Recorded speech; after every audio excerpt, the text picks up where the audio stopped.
పటం లేకపోయినా లక్ష్యంతో నడిచే దృష్టితో మొదలైందని బీఆర్ఎస్ వర్కింగ్ ప్రెసిడెంట్ కేటీఆర్ పేర్కొన్నారు. అమెరికాలోని డల్లాస్లో జరిగిన తెలంగాణ ఆవిర్భావ వేడుకల్లో మాట్లాడిన ఆయన ప్రతి నీటిపారుదల ప్రాజెక్టు, ప్రతి ఐటీ హబ్ పాఠశాలలు ఆల్ఆర్ సిగ్నేచర్స్ ఆర్ లివింగ్ డ్రీమ్ అన్నట్టు భావోద్వేగంతో వ్యాఖ్యానించారు.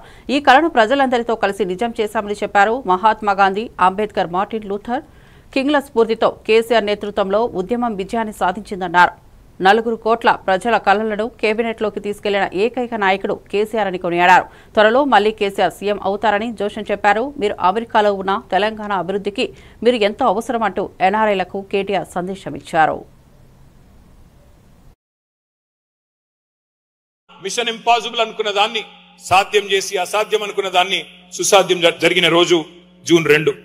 దశాబ్దాలుగా కాలంగా స్థిరపడ్డ పెద్ద రాష్ట్రాలను తలదన్నే విధంగా అనతి కాలంలోనే అగ్రగామిగా భారతదేశంలో అవతరించింది మన తెలంగాణ. ఒకనాడు తెలంగాణ అనగానే గుర్తొచ్చే దృశ్యాలు కరువులు, కన్నీళ్లు, వలసలు, ఆత్మహత్యలు, ఆకలి సావులు, ఎన్కౌంటర్లు, పడావుబడ్డ భూములు, పాడుబడ్డ ఇండ్లు, మొండి గోడలు, ఎండిపోయిన చెరువులు, బొంబాయి, దుబాయి, బొగ్గుబాయి అన్నట్టుగా ఉండే తెలంగాణ బతుకు. మరి ఒక దశాబ్ద కాలం తర్వాత ఆ దృశ్యాలు, ఆ చిత్రాలు మారుతున్నాయి, మారిపోయాయి. పచ్చని పొలాలు, పంట రాసులు, మత్తడి దుంకే చెరువులు, నట్టింటికి నల్ల నీళ్లు, కొత్త ఇండ్లు, ఆటపాటలు, ఆనందాలు, సుజల సుఫల సస్య శ్యామల సన్నివేశాలు. వలవల ఏడుస్తూ వలస వెళ్లిపోయిన పాలమూరుకు వలపోతల నుంచి విముక్తి.